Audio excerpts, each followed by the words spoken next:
Hi, everyone. Hello, friends from all over everywhere. My goodness, so nice to see you all. Some of you just came out of another session with us. Some of you are joining us for the first time today, and some of you, I think, are joining us for the first time in this world. So welcome, everyone, to NNPN's 2020 annual conference and first virtual audience engagement summit. We've had, this is day 2, session 2. We've had some wonderful sessions already. We're going to dive right in, just a little bit of business. I want to, as always, say on behalf of the board of directors, our affiliated artists, our member theaters, and our ambassadors, and the staff of NNPN, we want to welcome you to this session. Quick little rundown on a couple of things. I'm Nan Barnett. I'm coming to you today from West Palm Beach, Florida, which is the unceded lands of the Seminole and the Tequesta. We'll encourage you to go up and use your little 3-dot button in the upper right corner to change your name if you'd like, to add your pronouns and tell us where you're coming from or the organization that you're with, which just help us kind of keep track of folks. So again, if you're not familiar with that feature, you go to the upper right corner of the box that you are in, click on that, and you'll see a button that says rename. Jordana and Jess and Rose will be helping you with technical things, and they'll talk to you a little more. I just want to also remind you that we have a base camp room that is set up specifically for this conversation, and you'll be able to go there after this and continue that conversation and posting things. We'll be very actively using the chat function. And also a reminder that if you'd like, please join us at 6:30 for the cocktail party. We think we figured out a way to allow you to move from room to room and conversation from conversation, just as you would normally in a happy hour. So we're anxious to see all of you there and make new friends and keep the old, as they say. Let's see, Jordana, Jess, and Rose, somebody want to do a little Zoom housekeeping for us? Yeah, there's a couple of things to note, everybody. The first is Jess is going to throw into the chat a couple of links. One is a link to a PDF document that we also emailed you in the reminder emails today. It is your own personal version of the slide deck in PDF form. And when we break out into discussion groups, smaller discussion groups later on in this session, we are going to invite you, one person in each group, to volunteer to share their screen and keep those questions top of mind. We'll give you more sort of specific information. Oh wow, what a link. We'll give you more specific information when we get to that part of the meeting. The other thing I just want to bring to your attention is that there will be a couple of points during the meeting where we're going to be asking for some questions that we're going to moderate from the chat. So feel free to use the chat as another form of communication throughout the session, but also keep an ear out for when we initiate a Q&A via the chat. Thaddeus and Asta, was there anything else I was supposed to tell folks that I didn't? We're good. Okay, Nan, any final words? Nope. Rose, did we miss anything? This session is being recorded. Yes, that's awesome. Thanks, Rose. I felt like there was something missing. So without further ado, we are delighted to bring to you today Thaddeus and Asta from Social Impact Commons. Fascinating organization doing really interesting work. And I think this is a special gift to you guys that we're getting to spend time with them today. We're really appreciative of their support of the network and what they're going to tell us. So let's do this. Thaddeus and Asta, ready to go? All right. Thank you so much. And thank you all and to the network for having us. I am I'm not going to say anything about my bio because I know it was in the invite, but I am coming to you all from Philadelphia, which is, and I'm currently seated on land that was stolen and enclosed from the Lenape tribe in our area. Asta? Hi, everybody. I'm coming from New England, Boston area, as well as the land of Mashpee Reservation. Great. Well, let's dive right in. I'm going to share my screen here. I'm getting better at this.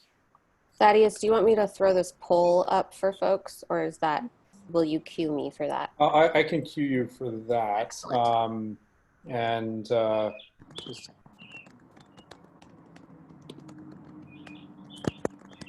going to take a minute here for this to resolve out. Just a moment.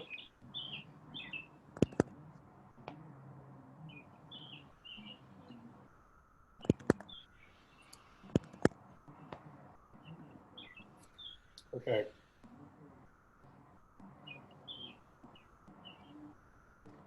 All right. Everybody able to see the opening deck? Okay, great. Thank you very much. The other week I went through a whole presentation and or half the presentation before realizing that it wasn't all up. So we wanted to start just to kind of pull the room very quickly, just to see how. That is, I think the presentation mode, the presentation went off the presentation mode. Okay, let me try again. It was But on yeah, and then. Jordana, if you'd like to tee up the poll, that'd be great. We just want to take a few seconds to get the temperature of the room on how you're thinking about your organization and your business model. So we're asking for you to identify with one of these four options and cast your vote if you would.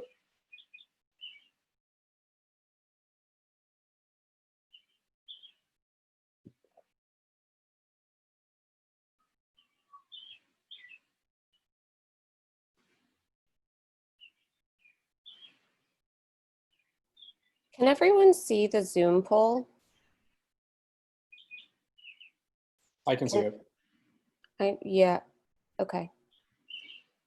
Nobody has responded yet, which is why I'm concerned that something is wrong. I don't know if other people are in the same boat.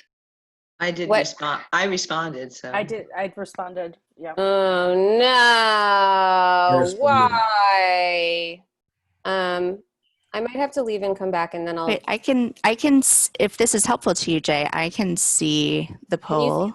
Can you see the responses? I can. Oh, can you publish them when you're ready to? I can. Yeah. Are we ready to? Sure, we can just take the sample as it is. Just Brilliant. And Yeah. I see everybody that the link. Yeah. Don't worry about the link. It's still wrong. I'm on it.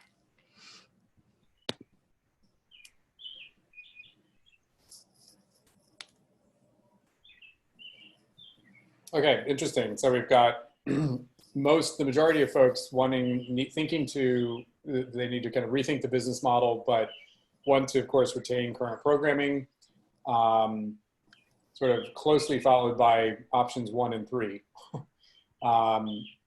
Biding time until things return to quote unquote normal. And the other option of rethinking both business model and program model, since those are two very closely aligned. So just wanted to get a sense of how folks were thinking. Thank you so much for that. So let's sally forth. And we will be taking a couple of breaks for questions, as Jordana said, and we'll signal that at the time. Our goals for today are to explore what it means for our sector to be viewed as a commons and what it means to think in the framework of commoning, and how that might bring a little bit more of a hopeful and opportunity-based view in the face of a lot of the challenges that we're encountering today, in particular with COVID-19 and the pandemic crisis. We're interested in exploring then how commoning segues into a series of resource models or business models We prefer the word resource model to business model for reasons that I think will become clear as we move through some of this material. And then we're going to have some time at the end to have you all talk amongst yourselves in breakout rooms about what these resource models and ideas might mean for the field in general. We're not necessarily breaking out to solve problems for specific theaters, since we've got so many people on the line today. But we are interested in groups talking amongst themselves about the ramifications for some of these ideas for the field and for your individual organizations if you wish. So this is a little bit of a briefer rendition of what I just went over. The full deck, what Jordana sent you in the email, is a sort of abbreviated version. I'm going to be, Gus and I will be presenting a larger group of slides. That too will be available to you, so don't worry about scribing notes or taking pictures or anything. So we'll share all this afterward. Don't worry about that. So diving right in, we wanted to start with a conversation and to introduce some ideas around our Commons roots as a nonprofit sector. And a lot of this work that we've been engaged in, we at Social Impact Commons and my work and background founding an arts and culture fiscal sponsor in Philadelphia called Culture Works Greater Philadelphia, really originated in trying to answer the question, why are we struggling so much in this sector? Why is it so hard to collaborate? Why is it so hard to share, even though we talk about it all the time? And our assertion is that we really need to reclaim a lot of the origins of our work in Commons and Commoning. And we'll get into that in the next few slides. We maintain that we've essentially misapplied or inappropriately applied private sector, free market, and capitalist thinking to what is really historically a common sector. Free market capitalism, which is our dominant culture today, and we're sort of reaching into a post-capitalist era in this country, unfortunately, is about asset accumulation. It's about scarcity. It's about gain and loss, as we all well know. And that, I think, fuels a lot of the challenges we have in thinking about how we build constituency for our organizations, how we relate to our stakeholders, our audience members, our artists. And our assertion is we need to keep sort of commoning and commerce separate. They both have a role to play. I'm not here to burn down capitalism as much as I, or maybe some of us on the call might want that. It's part of our mix, but we want to really understand how we can be more intentional about managing our sector as a commons and through commoning principles. So what's a commons? In brief, it's a set of resources that can be very diverse, financial, artistic, human, intellectual, that are stewarded and sustained to benefit a defined but open group of people. That's a really key point of this. It's a defined community, an intentional community, but it's open. More people can join. It's welcoming. It's flexible, expandable, but it's a group of resources shared by that community. Commoning holds three sort of core principles. There's a lot of depth to each of these, but we don't have a lot of time, so I'm going to be pretty brief. They're largely about sharing these resources, however those are defined. So that could be works of art, it could be management staff, it could be services, it could be space. Resources can be defined in a number of different ways, but at the core of every commons, there's a shared resource. Traditionally, that's often been natural resources, like water, land, etc. Central to commoning is a social, very active social and ongoing learning life. It's about intentional community building and keeping a sense of ongoing learning and open exchange amongst the community and within the community as part of the core. Finally, and not least, commoning is about constituent-led governance. It's bottom up. It's about people governing, being governed by the constituents or the stakeholders of the organization, whether that's artists, even audience members to think more radically in the case of an arts org. But these are the three sort of principles of commons management: shared provisioning, social life and ongoing learning, and constituent governance. Why do these things matter? Just to kind of put language front and center here, in thinking about how we show up every day and think about our organizations and our work and our resource models, we tend to use very capitalist, very private sector notions and ideas. We talk about sales and fees. We talk about assets. Assets are something that are sort of disembodied and impersonal. They can be converted. They can be sold. We talk about clients. Substantially, we talk about competition and competitors. We talk about individual institutional capacity building, not necessarily community-based capacity building. For each of these terms up on the screen, there's a commons equivalent.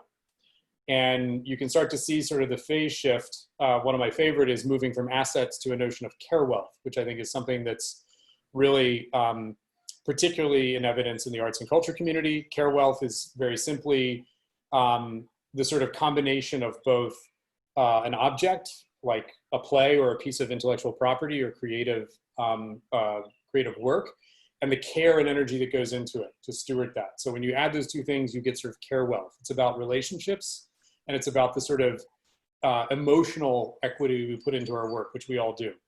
And to think about wealth is as inclusive of the care is a real core principle of commons management.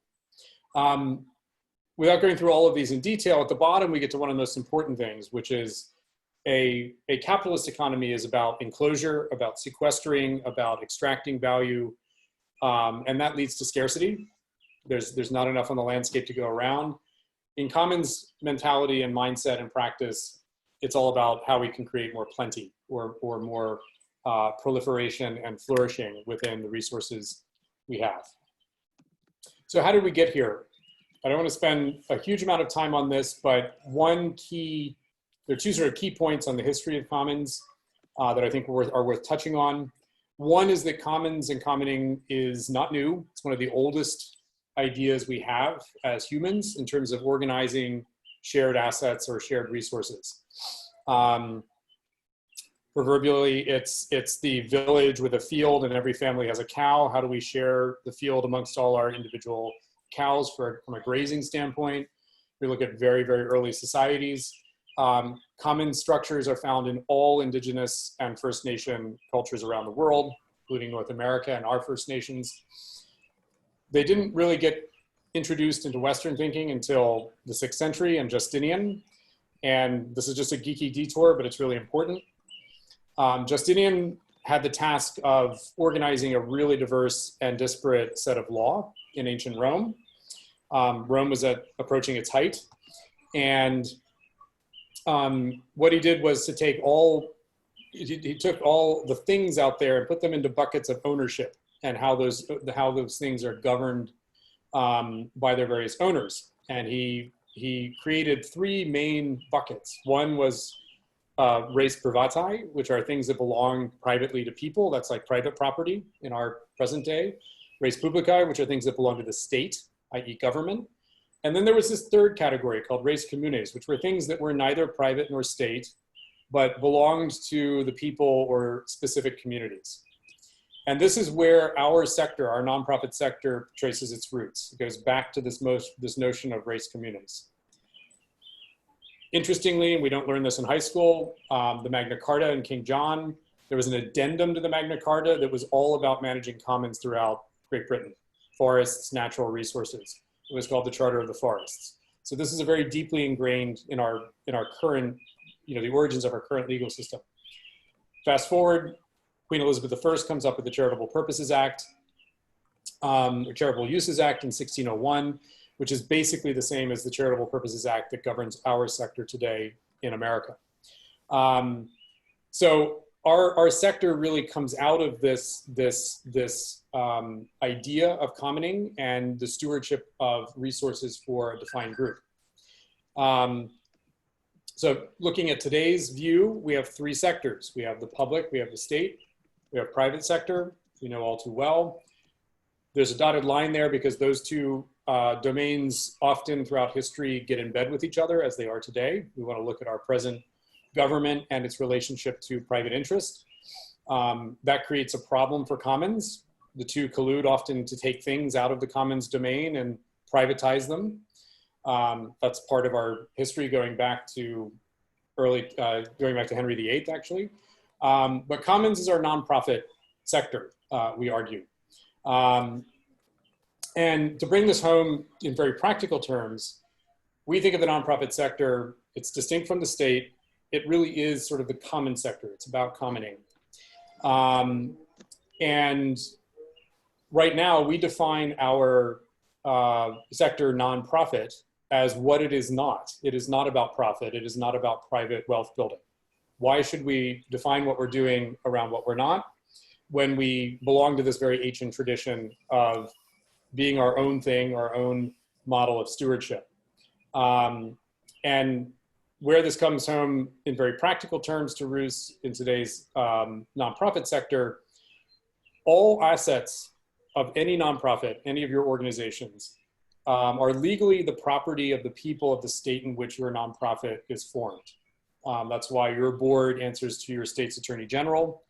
This may seem like really esoteric stuff, but if you think about it that way, all of our assets sort of belong to the same category and have the same legal status. So the money that is in the account of Culture Works Greater Philadelphia and Social Impact Commons does not belong to me. It doesn't belong to my board. It belongs to the people of the Commonwealth of Pennsylvania. And if that's true, and if we accept that, that is legally true, we don't necessarily need to be competing with each other or fighting over who has what, because we're all in the business of stewarding these assets collectively in the highest best interest of the people in our community, in our state. So if we sort of blow out this kind of private sector mentality that we apply to nonprofit organizations and think of them as true commons, think of them relating to the people we serve, we come into a very different view and different set of questions about what stewardship means. So to conclude, why is this so important? And we're going to pause after this slide. If we can shift our frame from thinking about this privately, or even thinking about it as government, which it's not, and thinking about it as a true third sector, as a common sector, we can move a lot of our actions and our attitudes from transactional to transformational. It's not about me or my organization, it's about us as a field, us as a community. Commoning is very much about relationships and relational work.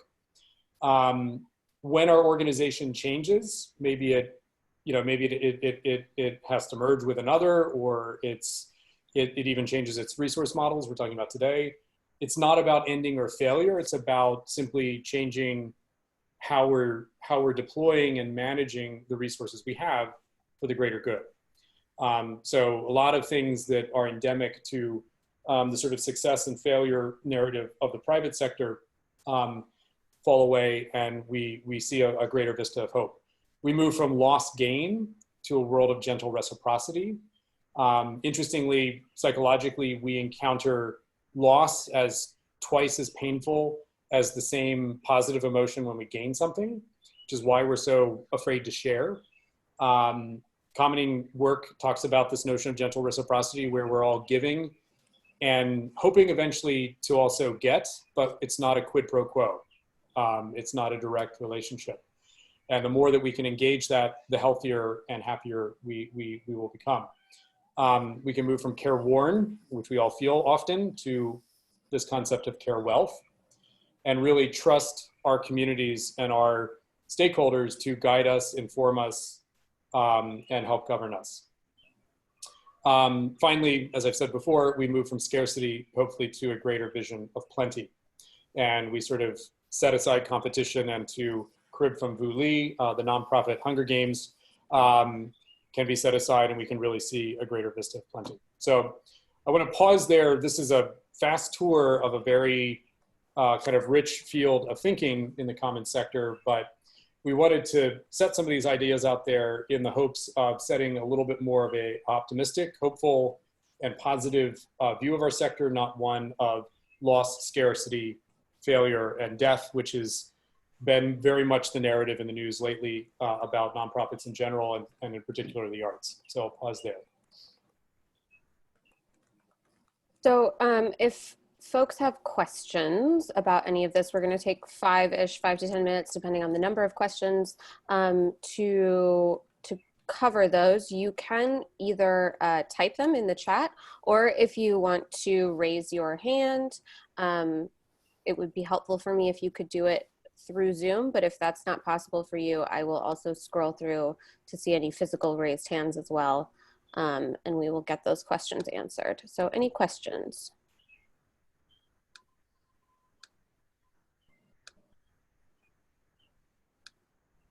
You can also just take yourself off mute and start talking.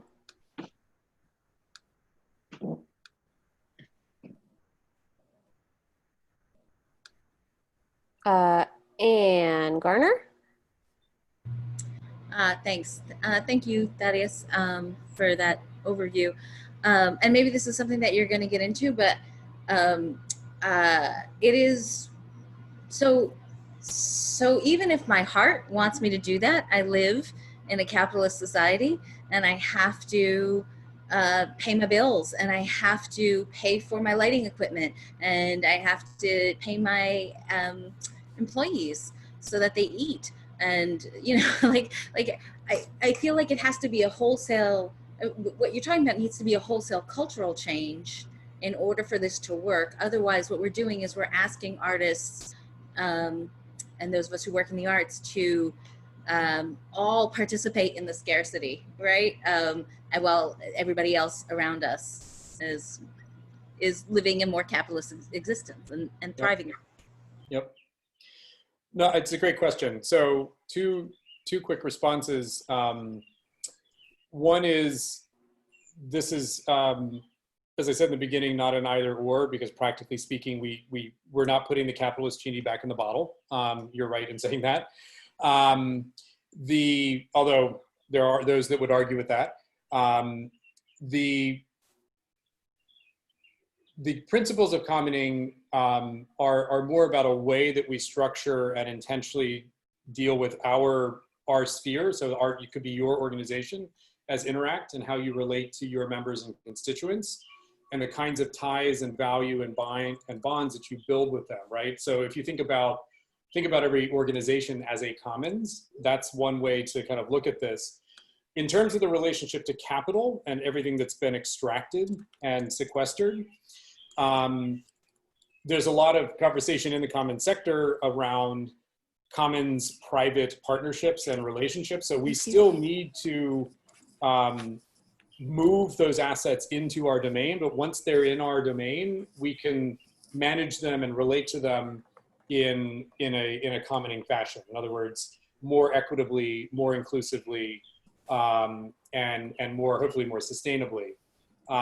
So, you know, it's not necessarily about it is a radical change in thinking for a lot of folks, but it is a model and an approach to work that can coexist, and in present day has to coexist with these capitalist structures.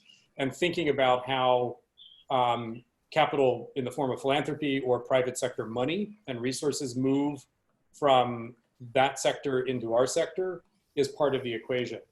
And we are going to talk about some of that with the resource models, just thinking about how that might work. So does that partially address? It's a big question. Yeah.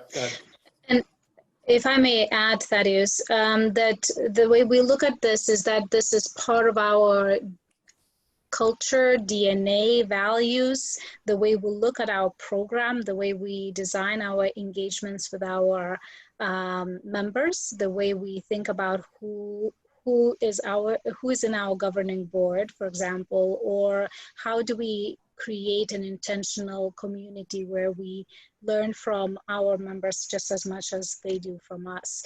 It's instilling some of those commons practices in more practical terms. So should we, are there other questions? Because we can also go to the There are some comments, and I think this is sort of sparking people's thoughts, but largely bouncing between this seems possible in theory, but how do we do it practically? To this seems possible in theory, but how do we do it practically? So maybe it's time to move on to the next part. Yep. So these are this is table setting, these ideas around commons. Let's talk about some resource models, which is the main event. And I'll turn it over to Asta for this. We're gonna tag team the next series of slides, talk about a little bit of pre-work here. Thanks, Thaddeus. So when a couple of weeks ago, when we started to think about what we could share and communicate and discuss together with you in the session, one of the things that, of course, we were all grappling is aspects of PPP, influence of COVID-19 on our sector, on our internal organizational operations, and how long this will last. We still don't know how long this will last, and we don't know a lot about the future, but we thought could be helpful for us together as in this community is to really think about some of the tangible solutions or some of the resource models that we've seen in the sector, and especially more in the arts-focused communities that are practiced around resource sharing and resource modeling that might be beneficial for all of us to consider in the long run. So therefore, in light of, I don't know if many of you have had a chance to look at our scenario planning tool that we've shared in preparation for this. We hope that a number of you will use this as a tool to really think through a little bit more specifically of what the immediate future looks like versus how the midterm and long-term future could be changed, and what investments you might need to make at this point in time. So with that in mind, before we start talking about resource models, there are a couple things that that are very important for us to consider. One, of course, of the most importance when anybody talks about resource models is to think about, what do you know about your financial health right now? What vulnerabilities do you currently have? How do you receive and spend? How do you receive funding right now? How do you spend funding? Without knowing what does it truly cost for you to operate, it's hard to really think of different scenarios. How could you recover those costs, or how could you interchange those resources and recover those resources in a different way? And of course, the number one concern that that I would have is you can't really fix an organization if it's already out of business, in a sense, or it's very, very difficult to fix financially an organization when it's already in a completely negative circle. So giving yourself time and thinking about medium and long-term solutions and regular considerations of your financial health is an absolute must.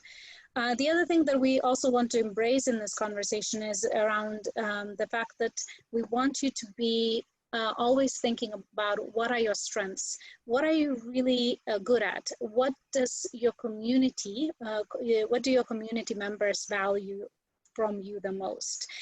What do beneficiaries or your donors value and expect from you? Because that's really the important aspect when we think about the different resource models. Next, it's also important to think about what time and other resources do you have internally at this point in time that you could invest?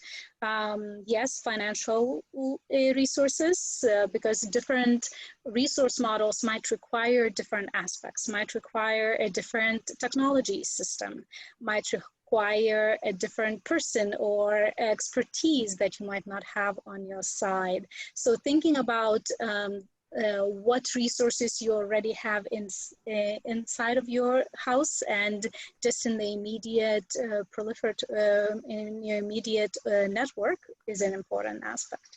And last but not least is thinking about resources more broadly. The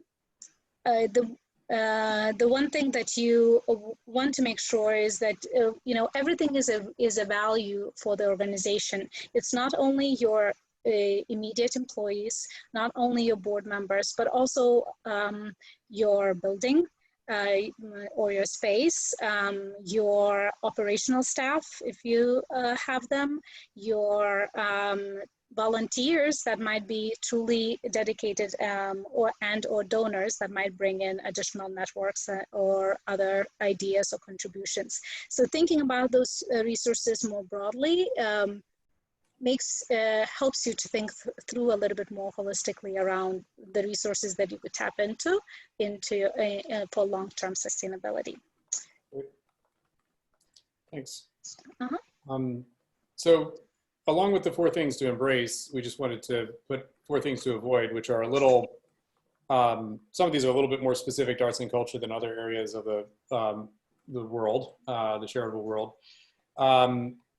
Death by 1,000 revenue streams. So we all are familiar with whether it's staff or board generated proliferation of business ideas, you know, more galas, more sales, more other initiatives, and how much of a resource drain that can be to be chasing lots of different sources of money. So in thinking about resource models, we want to focus in and really talk about focusing on streams, whether that's ticket sales or memberships or institutional giving, and seek diversity in the sources within those streams. So how many individuals are giving versus number of streams. A lot of diversity and diversification conversations are focused on streams. So it's about getting more different kinds of revenue instead of really thinking about the individual sources, the check writers, the payors out there, and how we're multiplying that. Obviously, diversification on your sources will give you a lot more stability and risk mitigation over time. Resist pressure to scale in the name of capacity building. So one of the great illnesses of the modern nonprofit is this notion that we all have to be, if you're not growing, you're dying, which is sort of a corporate notion. Bigger is not always better. Think about what is your right size. I would say in my 20 years in this field, most of the organizations and practitioners I've encountered have a real clear sense of what feels like the right size. And what is the right size for one person is not the right size for another. And it really is the question of what is enough. There's actually a fascinating area of scholarship around human satisficing. That's satisficing with a C at the end, which is the study of how we decide what is enough. And I think that has a lot more to do with the size of arts organizations than anything in the market. And that leads to the next point, which is... So that is, and that sometimes that's also influenced by donors, right? The size, sometimes it's accidentally influenced by an initial investment from the donor's perspective, but you might not be in that scale long-term. Yep. Absolutely. This notion of an established market, there certainly is one for arts. There are ticket buyers in your area and for your organization that you could call your market. But we tend to treat, and a lot of policy and practice out there tends to treat the arts like the frozen orange juice market, which it is not. I think arts organizations are all perpetually market makers, even if you do an established or traditional art form. Every day you wake up and you make new work, you are making a new market for that work. And in many ways, nonprofit arts organizations provide the space for artists to create outside of existing market pressure. That's one of the things we do. So thinking about making your own market, as you all do when you think about your audiences, your donor groups, and who you're serving and supporting is really key, and not treating them like an abstraction, but as something that you are building and nurturing.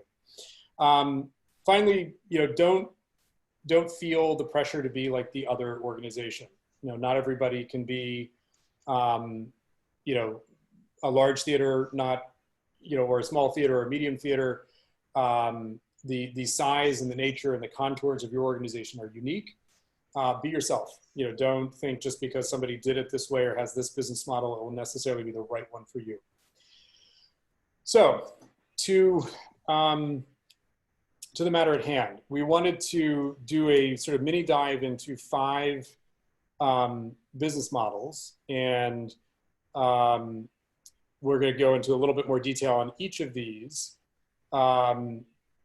The intentional community, and I'm handing over the next slide to Asta here. The intentional community model, and this is where some of this thinking from the first segment hopefully will come home to roost and find some practical application. The intentional community model, value is created by belonging to a group that is unified around a value or purpose. Churches and religion and faith-based communities are kind of the prototype for this. But we would contend that actually arts organizations behave very similarly to a lot of faith communities in terms of how they develop a sense of community and value, not in sets of beliefs, of course. Commons managers are organizations that are built around sharing a specific material or goods or service resource. It could be called a market resource. We'll talk a little bit more about that. The social entrepreneur, to Anne's question, is a model where you are essentially creating a experience, product, service, something that is offered to at market rate to a certain group who pay full freight, and based on the returns from that, you're able to offer it to folks who cannot pay as much. So sliding scale, cross-subsidy models. Beneficiary builder is perhaps the most traditional model for nonprofit arts organizations, where you're offering something to a group that is paying less than what it costs to deliver it, and philanthropy and donations are making up the rest. That's our basic nonprofit model. There's nothing exotic about that. Finally, the resource recycler is a model that's based around in-kind contributions of goods, services, and redistributing those. That's a very specific type out in the landscape. We'll talk about some examples of that in a minute. So, Asta, beneficiary.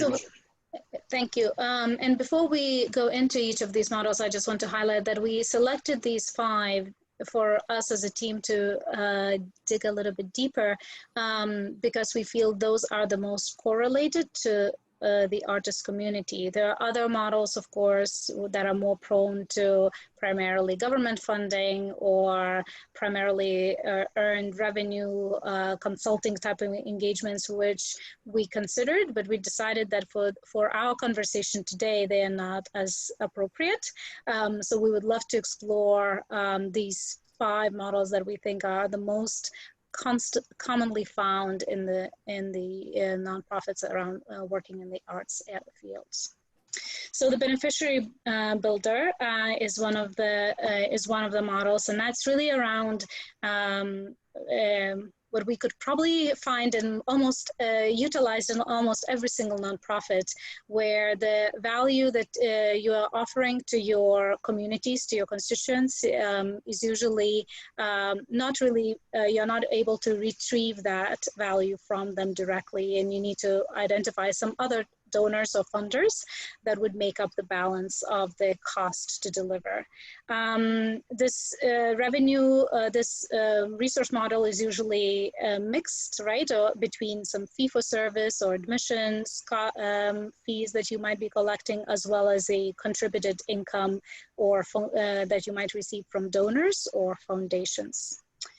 If you're one of the organizations that is practicing this, and probably all of us are in some way, shape, or form, the key questions that you want to ask for strategically, regularly is, how do you create and cultivate your donors, and especially now, how do you cultivate your donors in the virtual environment? How do you cultivate your donors as the donor base is growing younger and they're expecting you to be active in the online community? And then how do you develop the loyalty, right? Because we all know that it's the key few donors that usually are the key givers and providers for the organization. So those would be the 2 questions to ask. Thaddeus, do you have anything else that you wanted to add? That's it. Thank you. So looking at the intentional community model with a little bit more depth, as I said, this is one where value is built around a set of values and beliefs or core principles, not necessarily things or material resources. There's a dimension of this kind of model, I think, at work in pretty much every arts organization. And I want to add as well that these models are not, are rarely practiced or appear in a pure form. These are just things that they're often blended and combined. So if you feel like there are tinges of this in your current model, you're absolutely right. You probably are practicing one or more of these, and these shouldn't be surprising. There is no magical, unidentified alien model that we haven't been working on. But the purpose of this exercise and what we wanted to share with you today is just thinking a little bit more intentionally around these different models than just, well, what's our earned revenue, what's our contributed revenue, does it balance, which kind of is typically how we all look at approach our budget each year. A lot of these have to do with our relationship to our stakeholders and how to intensify and deepen those. So intentional community models are very close to commons models. There's a lot of overlap, but this is really around ideas and values. They tend to be self-supporting, like a lot of faith communities are, through contributions or tithing. And the key consideration obviously here is there sort of a belief system that we can organize folks around? And I can point to arts organizations I've encountered that have a real powerful one, and some that don't have that's not as much of a focus of their work. So this is not for everybody. And what is it about those values or beliefs that really create value for the community that's being built? Those are at least the resource related questions. Slightly a little different, but related. Commons managers or commons management is building a community around a sort of more material, or we would say market resource like space or people or an experience, which is what the arts and culture community does at its core. It provides experiences, aesthetic, ideas, intellectual, and constituents pay or allocate shares based on a scope of need, budget size, and whatever other equitable means to support that. Many donor groups, annual fund groups, really skew almost close to a commons model, the way that they're presented, the way that they're maintained by organizations. It's thinking like a cooperative in many ways. And so organizations like fiscal sponsors, cooperatives, although they have a slightly more formal set of rules around how they share resources, that's why I say sorta. Artist collectives often operate this way. Community sourced agriculture actually offers one of the most interesting models for how cost recovery and resources are raised. And it's one of the ones that's central to the commons management field. There's a process in CSAs, largely in Europe, and I just share this, it's an interesting example, where they do what's called a bidding round. And they have a group of recipients of the produce, so it'd be like your audience if you're a theater company. And they have a group of farmers. They have the people producing the produce. The cooperative, the CSA, asks the members, their audience, once a year before this growing season, what would you be willing to pay for this year's crop? And they collect all those numbers and they add it up and they go to the farmers and they say, what's it going to cost to deliver the crop this year? The farmers say it's X, including all of our overhead. And they compare those two numbers. They then, and often those numbers don't exactly meet. Sometimes they meet. But if there's less money from the members than needed, they go back out and they say, we found out from the farmers it's going to cost X. And they put that out as just a gross number. What would you be willing to spend? They don't tell people what they should pay. There's no ticket price. They just say, if this is the cost, what would you be willing to spend? In these CSAs, particularly the two of them that example I'm referencing are in Germany. They go through this process with 2 rounds, and by the second round, they have all of their costs covered. So basically the audience, the consumers, the members of the CSA are collectively deciding, and each contribution may be very different. Somebody might be paying 1,000 euros, somebody else might be paying 20 euros. But they're all sort of making a bid, and together it covers the cost of the CSA. it's a really interesting process of basically crowdsourcing your pricing and intrinsically making it equitable, because you're asking people to essentially price for themselves, not react to your price. So Commons management has some really interesting case studies and examples of how to think differently about how we recover our costs and price things. Asa, social entrepreneur. So social entrepreneur is usually the organization that uses this resource model where you are trying. What I really like is the name of the model of Robin Hood model, where you are trying to collect the fees, higher fees from those organizations or those constituents that are willing and are able to pay full price, and collect just a fair share of a contribution from those that might not be able to afford it. So finding that a little bit of a balance between or a sliding scale of some source of an opportunity to fully recover your costs from that perspective. It's very common, of course, to see it in educational or youth programs, as well as service programs, especially any type of service-related program. Of course, in many cases, it might this type of model might be coming with unrestricted revenue streams that you just have to maintain and balance it out. So the key considerations that organization would need to consider, would need to keep in mind are: do you have relationships with those that are willing to pay more than full price, as well as those that are not able to pay within your community? And are you able to incorporate your core values in providing the services to both sides, to both parts of the constituents? So that's on the social entrepreneur.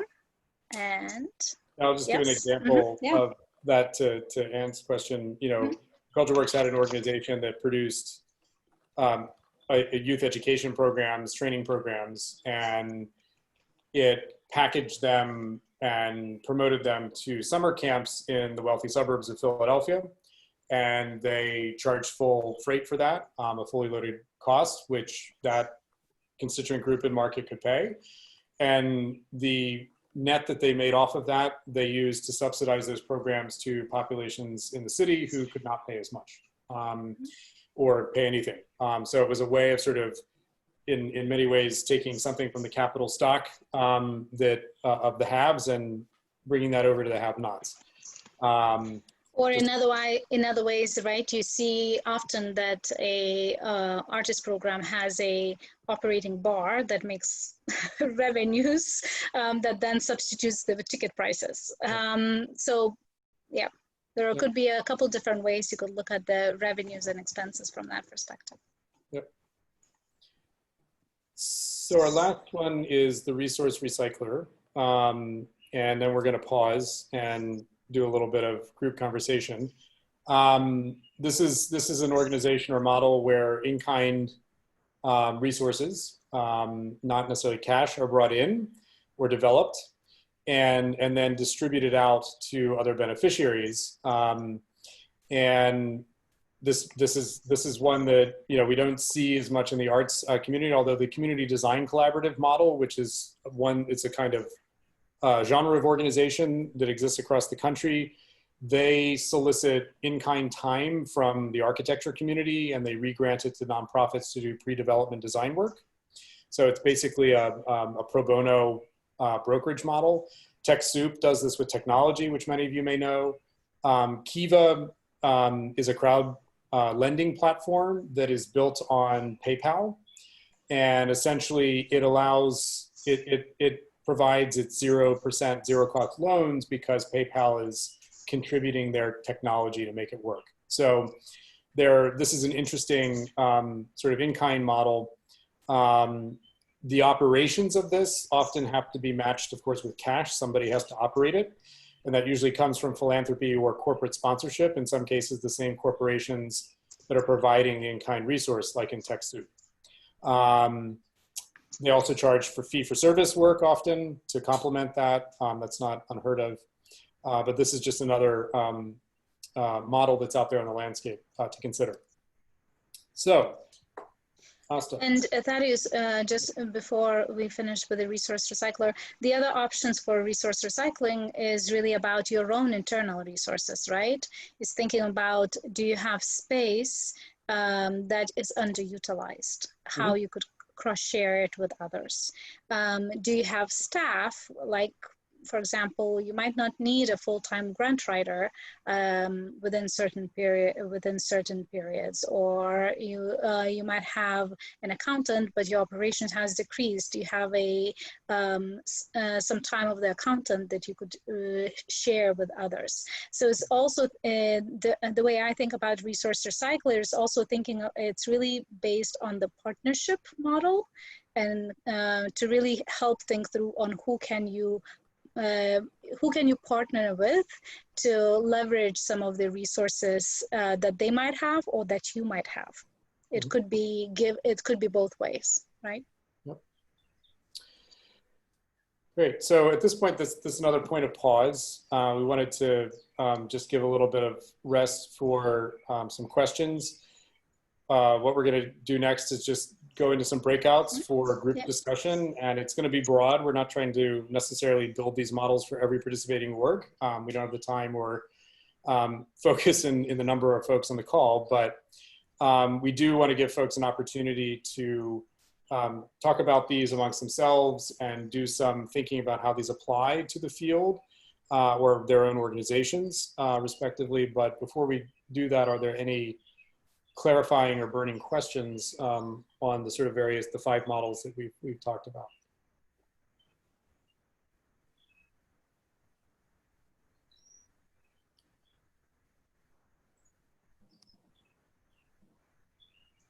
Someone's got birds in the background, and it's just very, very lovely. Is it lovely? They're my birds. I'm sorry. I I have very loud birds. They factor into every Zoom call. It's great. It's better than hold music. Yes. I'm not seeing any questions coming up in the chat. There are a lot of positive response about the birds, and I'm not seeing any hands raised. So I think we're ready to move on. Great. Sounds good. So what we will do next is we will break into probably 6 or 7 different breakout rooms. And what we would love to provide an opportunity and space is for you to think about these resource models that we've just discussed, and think about, reflect a little bit by yourself as well as with the rest of the group. What are the models that might be of interest for your group to discuss deeper? I would suggest that you select not more than 2 or 3. I think there's not enough time that we have in space to discuss all of them. But select 2 or 3 and really help and think through what are the organizations that are, whether it's yours or others in the community, that might be utilizing this model. How reliable and sustainable this model is, and the resource streams that they provide. What values and discipline these models are bringing up, and what type of systems and needs from the organizational operational perspective you might need to have. For example, whether it's time or funding or technology. Those are the aspects that we would love you to consider and reflect on. So Jordana is gonna, Yep, maybe 10, 15 minutes, and then come back for a little bit of a wrap up. So so for 6 o'clock. Yeah. So this is the moment to activate your PDF that we did get a functioning link to. When you are thrown into this breakout room, it might be helpful to identify someone as the screen sharer and someone as the note taker, but we're not trying to tell you how to live your life. I'm gonna do this now and send, it's gonna be 5 or 6 people to a room. Asta and Thaddeus, is that cool with you?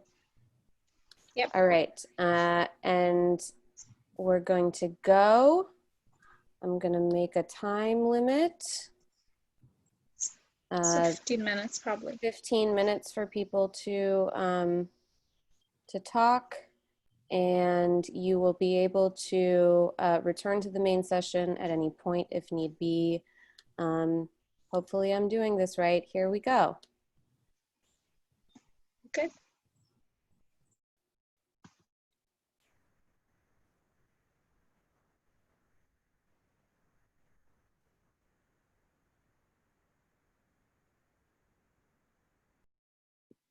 Probably need to unshare. If you got put into a room, Thaddeus, you don't have to go unless Okay. you want to.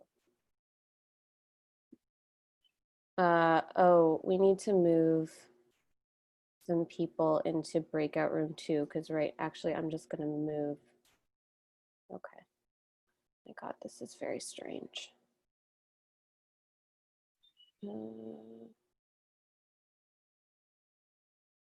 There's one breakout room that only has 2 people. I'm going to see if they want to be put into.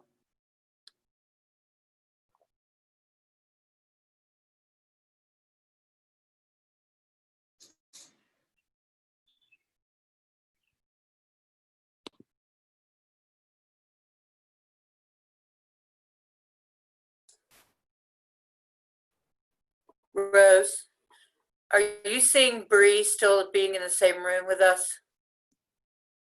Bree, Yeah. are you there? If you're there, can you turn on your mic so we can get you moved out?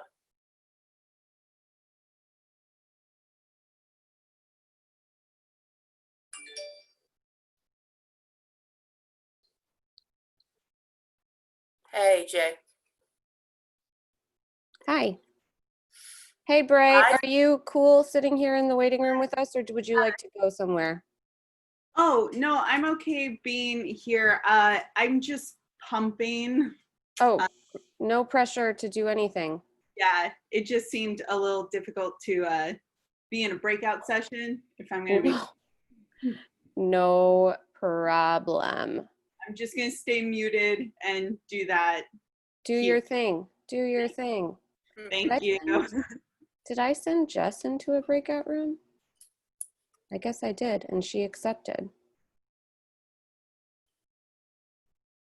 So what'd you do with the people, the 2? Well, there's another room that only has 2 that I'm going to combine with the other room that only has 2, but I'm just going to tell them I'm not going to give them the option.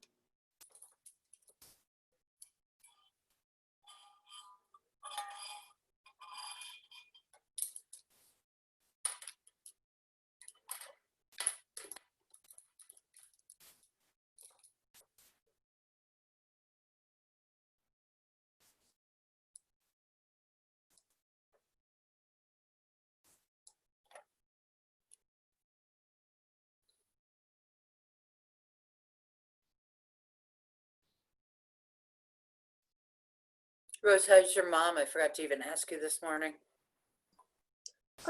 She's doing better. They did get results back on her nerves, and it's permanent damage. They are. Just in her neck?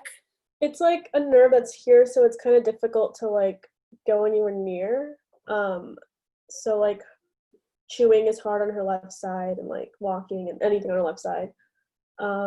They're just saying like be cautious because if she has another like stroke, it could be like more severe paralysis.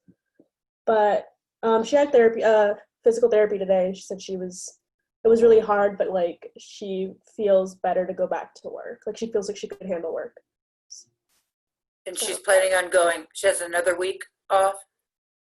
Yes, she has all of this week, and then she's starting next week. And then she has like another week off of vacation. So. Oh. Yeah. So yeah. Are you working on the playlist? Yeah, I think I did it though. I bet you did. 3 hours long. It's 3 hours long? Yes. Oh, you never know. You don't know. It'll shuffle. It's fine. So do we send it to people in the at the start of the party as a link? How does it work? I don't know, should we send the playlist in the chat as a link or Basecamp? We can send it as a link in the chat. Okay. And on Basecamp. Both. Jess has developed a hilarious room chart that we will use for people to go to. I'm still not 100% clear on the concept of all of it, but she's got something on a Google Doc that makes sense to her. I tried putting my party hat on for this one, so. Okay, good. Get that hat. What does your party hat look like, just out of curiosity? It looks like a triangle and there's polka dots on it. Oh, it's an actual cone Yeah. hat with a nice Yes. great. I got a party hat for today. I should have had a party hat.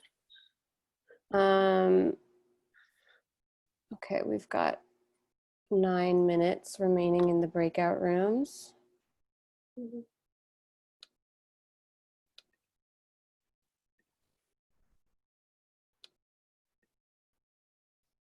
How do I talk to them? To the breakout rooms. Broadcast a message to all. Got it.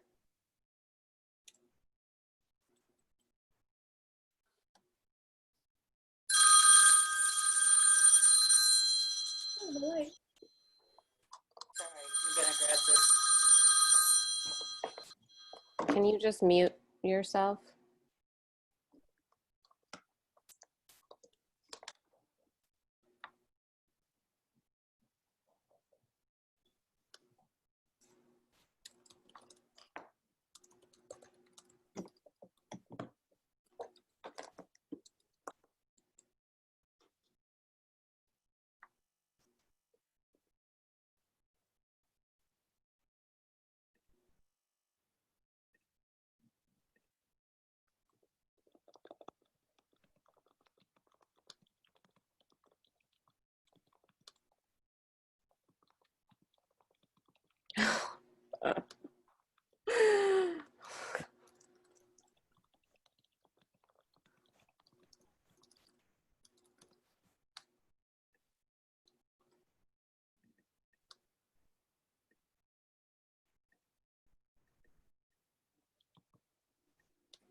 Y'all, I'm just gonna run and get a snack.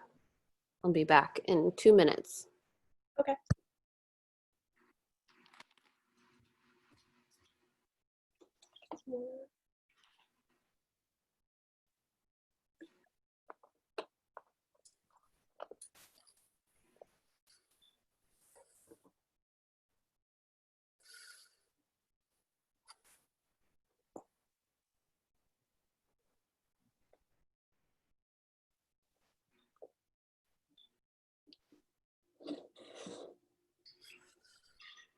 What is this ricotta, babe? It's got noodles.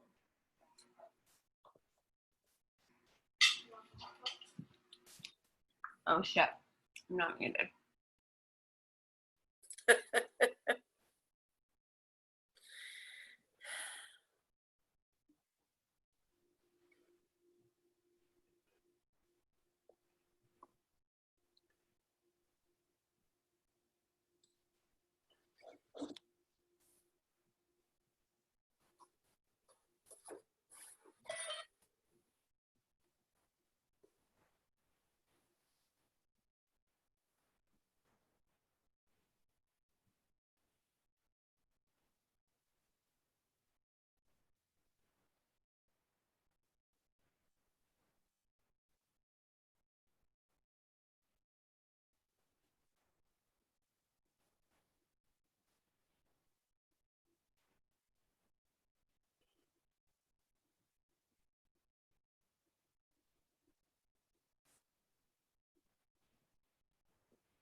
Y'all, it's cherry season here in California, and the cherries are really good this year. I don't really eat cherries. I don't know why. I like the yellow ones. Yes. Those are good. Yeah. I don't even know what season it is here. It's like hurricane season at this point. Yep, it's hurricane season almost.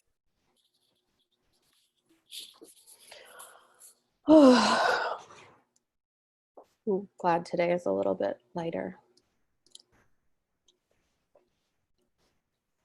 Yeah.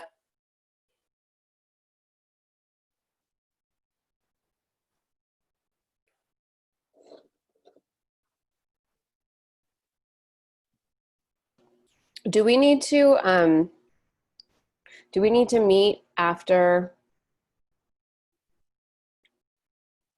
happy hour? Is there a world in which I could do yoga at Yeah. 4:30? I don't know why we need, I mean, tomorrow we just need to be able to get together in the morning. We should be fine. I guess I gotta go cook some meat.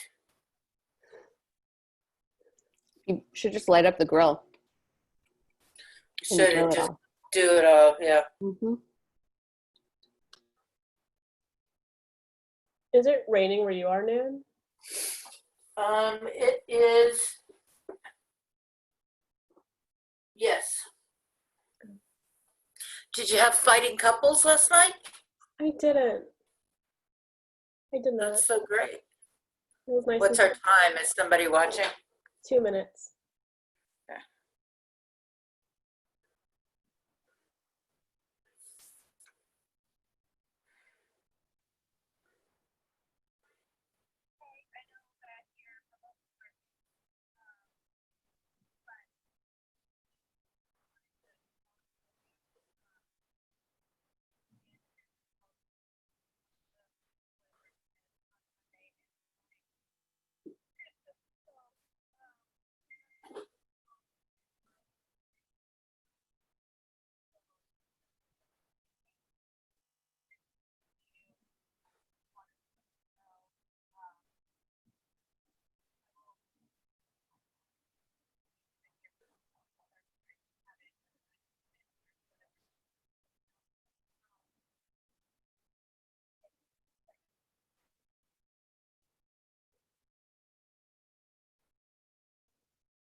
I guess I should have paused recording. Oh well. We're back. Oh, right. I forgot about that. Okay. Are they coming? They've got 20 seconds.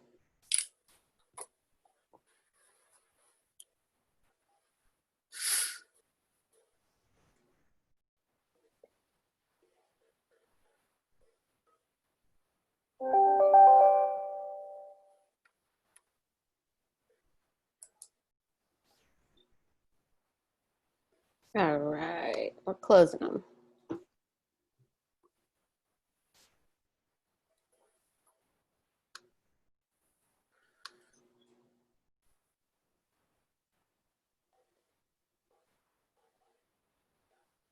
They get an extra minute.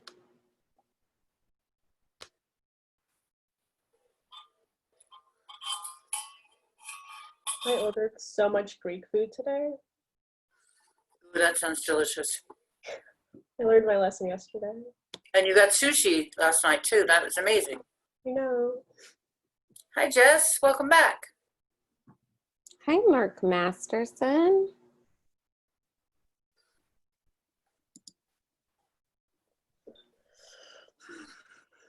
Erin, you are in a beautiful place. You're also muted. Realized I was muted when I came back in. Yeah. Hi, everyone. Hi. It's more beautiful. Check that out. I don't know how much you can see, but it's a pretty great view. That's gorgeous. And we're back. I will unmute you. All right. So in our final 15 minutes, we just wanted to hold some space for any final reflections or comments.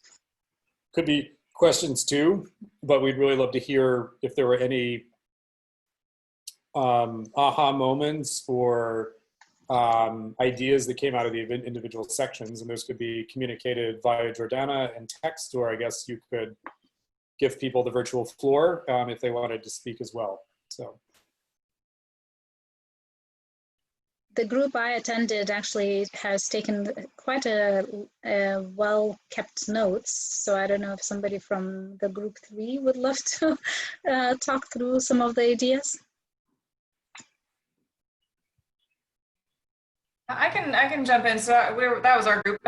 We were talking. A lot of things came up, which was really a very interesting conversation. I think there were multiple styles and sizes of theaters represented in our smaller group, which was helpful.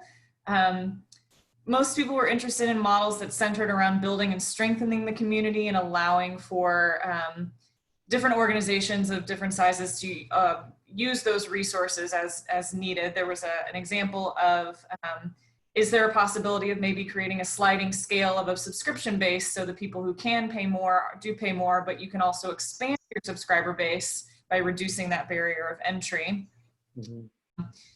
We also had some discussion about the fact that over many, many decades in theater business, we've kind of seen it all. And a lot of it depends on where you are, what you have available, what you're offering, whether you're artist driven or institution driven, et cetera, and what that does for your institution. I will say that, Simon, if you want to jump in and talk about any of your strategy in LA about the 51 members and artistic directors coming together to discuss and break out into committees to solve some of these issues, that seemed like a really strong model. I don't know if you want to speak to that at all. Yeah, just real quick, in LA, we have a very large, intimate theater community. And so 51 of us have been coming together in a virtual meeting each week for the last 10 weeks, 11 weeks now, because we met yesterday. And we've created actual committees for health and safety, committee for marketing, committee for union relations, committee for government relations, and to be thinking going forward, especially into 2021, how we can stay committed as a community of intimate theaters and sharing all of these resources, whether those be intellectual or actually physical. And we're planning an online theater festival in September, and then a live theater festival, hopefully in February or March, that would be reflective of the different types of theaters that all of us are. Simon, what is the name of this group? Do you have a name? We don't have a formal name, no. We just call ourselves the AD Virtual Meeting.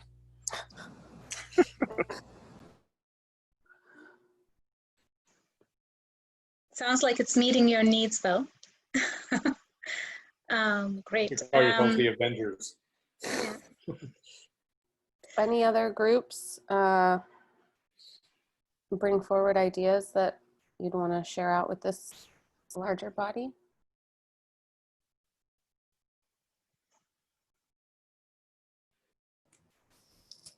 I was really struck. I put this in the chat, but I really like it, so I'm going to say it out loud. I was really struck by this notion that came up in my group that when scarcity increases, it feels like generosity is risky, but that's actually when generosity is the most vital for the shared survival.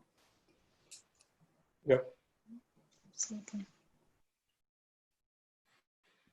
We talked a little bit about the older model that Mixed Blood Theater coined as radical hospitality, and that kind of fits in my mind into, in our minds, into this idea of the commons, and kind of changes the relationship of ticket buyer and consumer of art. And that is kind of a precursor to, perhaps a model that can be implemented elsewhere, or has been, I think, but not very widespread. And by radical hospitality, Amy, you mean like the free options for tickets, yes? Radical is a whole concept around radical hospitality, and you contribute what you felt the performance was worth to you personally. So it's a little bit more of the maybe Robin Hood idea, where you pay, or it's not a payment, it's more of an offering. Contribution. And the radical hospitality actually also comes from the theater. That by saying hospitality, it means I'm opening the door, an hospitable space for everyone. And so if you find this to be enlivening or worth it to you, then you can offer something back.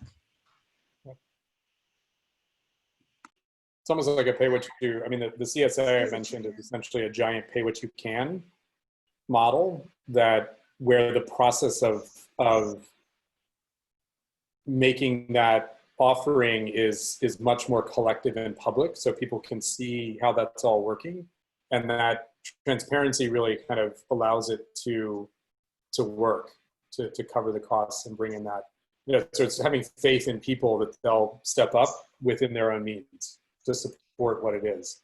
And I think it's a really powerful lesson and model. Yeah.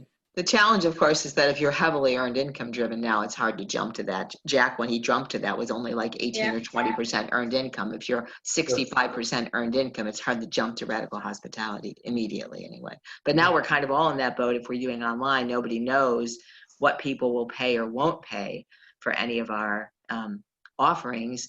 And I was in a workshop where about this kind of stuff, and they basically said the longer out it gets, the more people will be willing to pay. Like everything's going to be free right now, but see what happens over the next 6 to 8 months, and whether that people are more willing to pay as things change. So honestly, everything that we've offered online is for pay what you can with starting it free, and we've made as much money or more than we would have if we had a normal event. So I think people are resistant to pay what you will, but there's also, with communication and a trust in transparency of the people who can pay more, I really do think will. And then it also can broaden your base as well. Yeah, you see that it's much easier to understand that that's going to work really well if you have unlimited seats, right? So when you're running an outdoor theater, the more radical the hospitality, the more people will come, and so each person only has to pay a couple bucks, and you still make as much money as if you were in a theater with a small number of seats. And so this is a moment when we all have unlimited numbers of seats, so everyone can take that. Right. Option. I think it's also about the community, right, that you have around you. So what Lisa, you mentioned is absolutely right. If you haven't really cultivated your individual donors and community to be the giving community, but just paying the fees community, you need time to make that switch. Yeah, and I mean, Erin, it's a great, totally great point about sort of like inventory, but one of the things that's interesting about some of these sort of more radical commons payment models is that the amount of money that comes in is still reckoned on a finite inventory. It's just that some people are actually paying $1,000 a ticket effectively, right? And others are paying maybe $1 a ticket. You've got a bigger spread, but it is a tough transition. I mean, it's not something that you could jump into tomorrow, because it's asking people to kind of give up that anchor price where they think, well, I'm going to the theater and a seat is worth X. You're asking them to kind of put that out of their minds, right? But some of these behaviors can be kind of changed and suggested and worked on through communication to kind of get there incrementally. I mean, I think so. It's just something that would be really interesting to experiment with as a community-based model. So.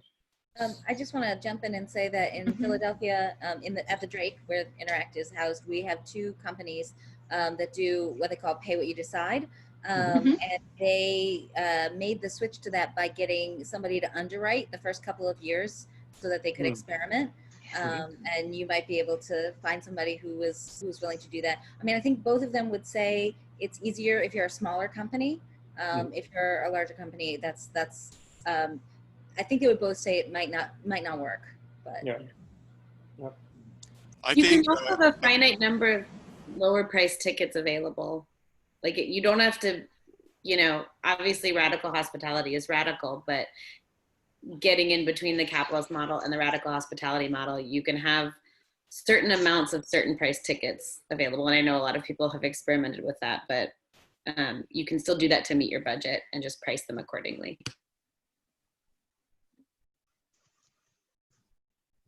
I think one of the main things that we're learning is who our core community is. You know, who really supports our work and who cares about us. Right, and how you can double down on building that relationship, right? That care. Yeah. And why it other is people are interesting. not. I mean, I think that's. Oops. I'm sorry. I think that's a great point, but it's also like if there are whole communities that are not supporting us, it's a great moment to ask why are they not supporting us, and what I think one thing that we have left out a lot is what programming are we offering, and how does that, if we want to build this new socialist model, which is what we're leaning towards, and I think what we in our hearts really want to do as theater makers, how are we creating programming that is a more democratic programming for people? So I don't know. I hate to think that we're going to double down on the donors that we have right now and not use this as an opportunity to grow our family. Donor base, yeah. Thanks. So I think we're a minute away from our designated time, and I want to be respectful of all the time and the staff at NNPN. And I don't know if Nan or Jordana, you have some final words, but I just wanted to thank you all, everybody who participated, and the network for inviting us and including us in the conference. And this conversation's been really interesting. Thank you. Jess is going to post the link to the Basecamp thread for this for folks who want to continue the conversation digitally. And we will also be posting a recording of the session, not the individual breakouts, but the main part of the session in there as well in the coming days. And the presentation. And the presentation, yes. Yeah, and if you did capture notes from your breakout session and you want us to just drop them into Basecamp, that would be great. Yeah, super awesome. 15 minutes, we'll see you at the bar. Thanks, guys. See you for happy hour or tomorrow's sessions. Bye-bye. Thank you. Bye. Bye. Yeah, don't forget your drink tickets. Thanks, Anne.